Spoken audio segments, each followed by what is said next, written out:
All right, let's try a little thought experiment. We're going to take something completely tiny, totally insignificant, a single grain of sand, and see what happens when we give it a little push. Okay, a really, really big push. I mean, come on, a grain of sand? It's nothing, right? You get them in your shoes, you brush them off your desk. They are like the very definition of harmless. Well, yeah, in our normal, everyday world, sure, it's harmless.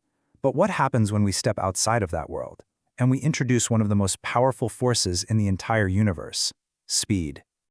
So here's the thing you got to understand. This isn't really about the sand. The sand it's just a stand-in. This whole story is about the unbelievable amount of energy we're about to pump into that tiny grain, all thanks to a wild little principle of physics. And this is the secret sauce right here: relativistic mass.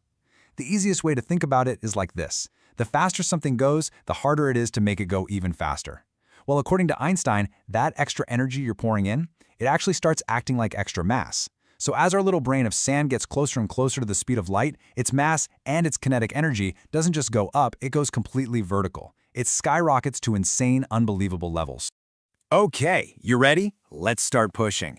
We're going to get our grain of sand moving at 99.99% of the speed of light. Just let that sink in. We are practically scratching the absolute speed limit of the entire cosmos.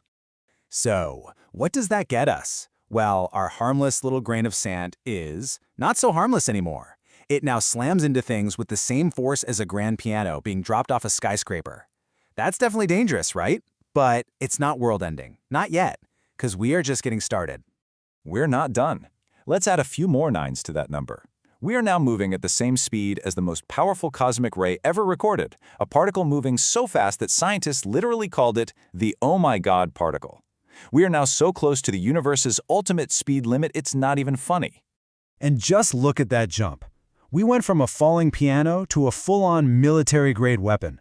Our one tiny grain of sand is now carrying the same destructive punch as a kinetic missile, the kind they use to shatter deep underground bunkers. And get this, it hasn't even hit the ground yet. Oh yeah, that's right. Before it can hit anything, it's got to get through our atmosphere first. And when you're moving this fast, blasting through a few miles of air isn't just a trip, it is a cataclysm all on its own. The second it hits the upper atmosphere, it's moving so unbelievably fast that the air molecules in its path, they literally can't get out of the way in time.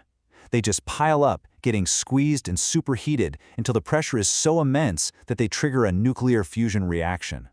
This isn't friction, people. This is a chain reaction ripping a hole through the sky. And the result is absolutely terrifying. The grain of sand isn't just sand anymore. It's now the tip of a spear made of pure plasma, a beam of raw energy hotter than the very core of our sun, burning its way down to the surface. And here it comes, the final moment. The plasma lance, with that one grain of sand at its point, finally makes contact with the ground. This is it. This is the moment all of that insane, impossible kinetic energy gets released. And it all happens in 1/1000th of a second. The transfer of energy is instantaneous, and the result is explosive. That kinetic energy has to go somewhere, and it goes out, all of it, in an explosion equivalent to 100 tons of TNT.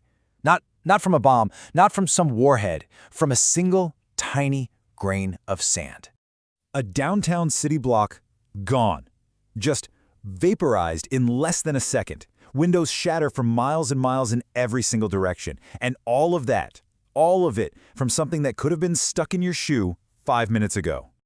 So, you've just leveled a city block. The question is, now what? What are the, secondary consequences? Well, aside from the, massive moral and ethical catastrophe, you now have what we might call a significant paperwork problem. Turns out, unleashing this particular kind of energy comes with some legal ramifications. First, by accelerating an object to these speeds, you have technically constructed a particle accelerator, so that puts you in direct violation of the Strategic Arms Reduction Treaty, also known as START. Secondly, since you did trigger a rather large nuclear fusion reaction in the atmosphere, we can go ahead and add unregistered nuclear testing to your growing list of offenses. It's really an incredible thing to think about, isn't it? The same laws of physics that hold our world together can turn the most mundane little thing into an absolute monster. All it takes is a little push. So it makes you wonder, what other harmless objects are just sitting around, waiting for the right conditions to become something truly, truly terrifying?